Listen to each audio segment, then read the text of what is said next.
The WNBA just quietly admitted they've been letting their biggest star get assaulted on national television.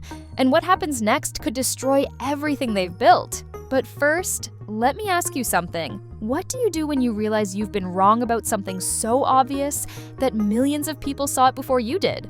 Well, if you're the WNBA, you wait until nobody's watching and then whisper, "sorry," while hoping the problem goes away. If you think it's time someone called out this madness, hit that like button and subscribe, because we're not letting them sweep this under the rug anymore. Marina Mabrey just said 4 words that exposed everything wrong with how the WNBA is treating Caitlin Clark. And those 4 words? Well, damned if I do, damned if I don't. That's what she said when asked about body slamming the face of women's basketball on live TV, and you know what? The scary part is, she's right. Because the WNBA has created a system where attacking their meal ticket isn't just allowed, it's basically encouraged. Let me paint you a picture of just how insane this has gotten. Rebecca Lobo, a Hall of Famer who's been around this league since 1997, just dropped a bombshell that should have every WNBA executive updating their resumes. She didn't talk to one coach, she didn't talk to 2 coaches. She talked to coaches across the entire league,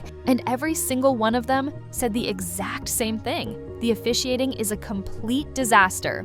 Not some of them, all of them. When you get universal agreement from people who can't even agree on what to have for lunch, you know you've got a crisis. But here's where it gets really wild. One coach straight up told Rebecca that they literally game plan around how bad the refs are. They tell their players to be as physical as possible for 40 minutes, because for 38 of those minutes, they know they'll get away with murder. Think about that for a second. Coaches aren't teaching basketball anymore. They're teaching how to exploit incompetence.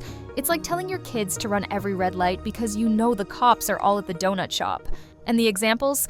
They're not just bad, they're dangerous. Natasha Cloud basically tackled Caitlin on the final play against the Liberty. Replay showed Cloud shoving her shoulder so hard the ball went flying. No call, game over. Caitlin immediately threw her arms up, looked at the refs, and you could see it in her eyes. This isn't basketball anymore, it's survival. Her coach, Stephanie White, went absolutely nuclear after the game. Called the officiating egregious. Said the disrespect for their team has been unbelievable. And what happened to White for speaking the truth? She got fined. Meanwhile, the refs who are failing at the one job they have face 0 consequences. It's like getting arrested for calling 911 while the burglar is still in your house. But wait, it gets better. Remember when Marina Mabrey literally body slammed Caitlin from behind? The refs gave her a technical foul. A technical, like she committed a minor uniform violation or something. Then, days later, when nobody was paying attention, the WNBA quietly upgraded it to a flagrant 2. Translation, oops, we completely blew it, but we're too embarrassed to admit it when it matters. You want to know the funniest part? Marina Mabrey went on a live stream and basically shrugged it off. "Well, damned if I do, damned if I don't," she said while her friend laughed. That's the mentality right there. She knows the league won't really punish her. She knows the refs won't protect Caitlin. So why not take your shots? Everyone else is. Meanwhile, Sophie Cunningham decided she'd had enough. When JC Sheldon poked Caitlin in the eye and Marina Mabrey shoved her to the ground, Sophie went full enforcer mode. She wrapped up Sheldon and threw her to the floor like she was auditioning for the WWE. And you know what happened next? Something nobody at the WNBA expected. Sophie Cunningham went from 300,000 TikTok followers to over 1.4 million in less than a week. 1 million new followers for defending Caitlin Clark. Her jerseys sold out. Fans started calling her the Enforcer. She gained potentially over $1 million in social media value just for doing what the refs refused to do: protect the golden goose. Think about that. The WNBA is sitting on the easiest business model in sports history. Support Caitlin Clark, and her massive fan base supports you. Attack Caitlin Clark, and face the consequences. But instead of embracing this gift, they're letting personal vendettas and petty jealousies turn their games into cage matches. Sophie Cunningham, by the way, isn't just some random player who decided to play bodyguard. This woman is a black belt in Taekwondo. She earned it at 6 years old. She was the first female to score points for her high school football team when she kicked extra points. She comes from a family of farmers who taught her to stand up for what's right. And when she saw the league's biggest star getting mugged with no protection, she did what any teammate should do. She fought back. After the game, Sophie didn't hold back. I think the refs had a lot to do with that. she said. It was a build-up for a couple years now of them just not protecting the star player of the WNBA. At the end of the day, I'm going to protect my teammates. That's what I do. And millions of fans said thank you with their follows, likes, and wallets. But here's what really exposes how broken this system is. It's not just happening to Caitlin. A'ja Wilson, the reigning MVP, took a shot to the head that should have been a flagrant 2. Common foul. She's now in concussion protocol, missing games because the refs couldn't be bothered to do their job. Kelsey Plum went off about opponents just swinging at players with no calls. Becky Hammon, one of the most respected coaches in basketball, unloaded on the officials after her team got mauled. The pattern is crystal clear. The WNBA has completely lost control, and the timing couldn't be worse, because while chaos reigns on the court, something extraordinary is happening off it. When Caitlin was out with injury for just 5 games, viewership crashed by 50%. 50%? That's not a dip, that's a nosedive off a cliff. Then Caitlin comes back, drops 25 points, hits 3 logo threes in 38 seconds, and suddenly everyone's talking about the WNBA again. Their game against the Liberty peaked at 2.8 million viewers. That's more than some NHL Stanley Cup Finals games. A regular season WNBA game outdrawing the championship of a sport that's been around for over a century. And how does the league respond?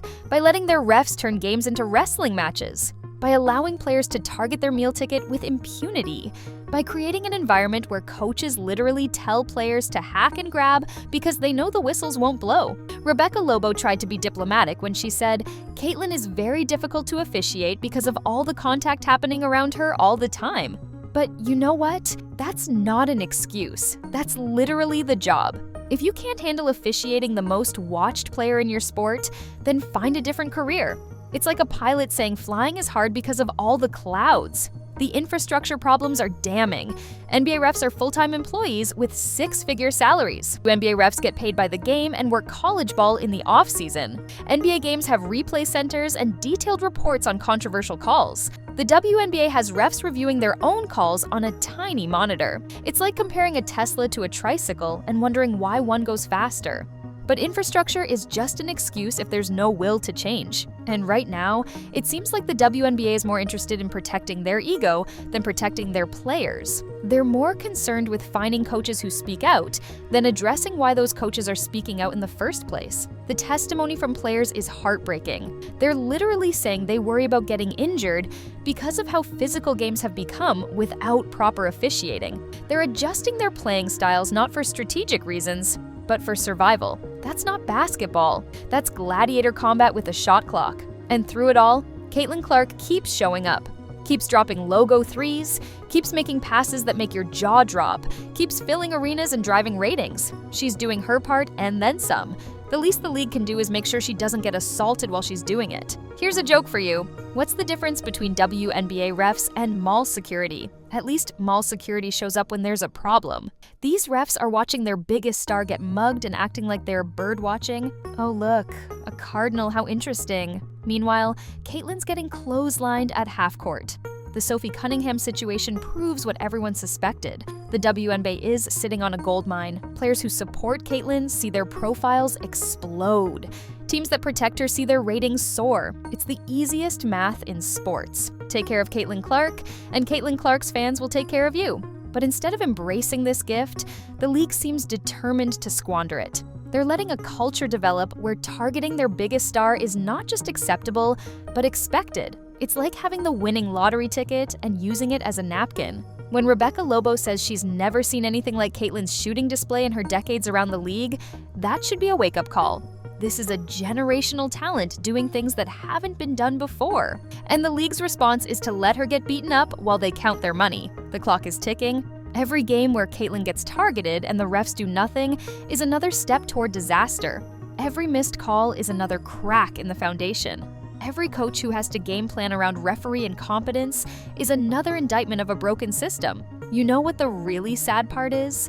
The WNBA had the blueprint right in front of them. The NHL figured this out with Wayne Gretzky decades ago. You don't let people take cheap shots at the guy who's making everyone money. It wasn't about special treatment. It was about smart business. But the WNBA seems determined to learn this lesson the hard way. Kathy Engelbert, the commissioner, went on record calling Caitlin Clark the most popular athlete in America. Not female athlete. Athlete, period. She acknowledged what everyone knows. Caitlin isn't just important to the WNBA. She's essential.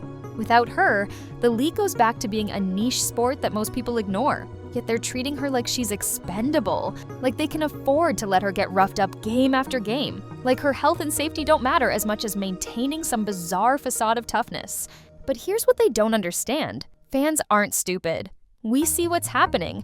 We see the double standard. We see the missed calls, the dirty plays, the refs standing there like statues while Caitlin gets mugged. And every time it happens, the WNBA loses a little more credibility. The league is at a crossroads. They can either fix this officiating crisis and protect their most valuable asset, or they can continue down this path and watch everything Caitlin Clark has built for them crumble. Because make no mistake, if Caitlin gets seriously injured because of this negligence, it's game over. You think losing her for 5 games hurt ratings? Imagine losing her for a season. Imagine losing her permanently because some player decided to take a cheap shot and the refs just watched. The sponsors would flee, the networks would bail, the new fans would disappear faster than free samples at Costco. What's even more frustrating is that the solution is obvious. Other leagues figured this out. The NBA doesn't let its stars get mauled. The NFL protects quarterbacks like they're made of glass. Even college basketball does a better job than this. The infrastructure excuses are just that. Excuses. Yes, NBA refs make more money. Yes, they have better technology. But you know what they also have? Standards, accountability, a basic understanding that letting your biggest stars get assaulted is bad for business. The players are literally begging for help. They're saying they worry about injuries. They're adjusting how they play not for strategy, but for survival. And the league's response? Crickets. Sophie Cunningham proved what happens when you stand up for Caitlin. 1 million new followers, sold-out jerseys, instant fame, and potentially 7 figures in social value. The blueprint couldn't be clearer. Support Caitlin and prosper. Let her get attacked and watch your investment burn. The WNBA has a choice to make, and they need to make it now. Either commit to proper officiating and player safety, or admit you're running a Bush League operation that doesn't deserve the gift Caitlin Clark has given you. Because right now, they're trying to have it both ways, and it's not working. The fans see through it. The players know what's happening. The coaches are literally saying it out loud. The only people who seem oblivious are the ones with the power to fix it. Caitlin Clark deserves better. The fans deserve better. The game deserves better. And until the WNBA figures that out, we're going to keep calling them out. Because someone has to stand up for what's right, even if the league won't. If you've made it this far, you're as invested in this as I am. Hit that subscribe button and notification bell right now, because we're not letting this story die. The WNBA might want to sweep this under the rug, but we're going to keep shining a light on it until something changes. Because Caitlin Clark isn't just the face of the WNBA, she's the future of women's basketball. And that future is worth fighting for.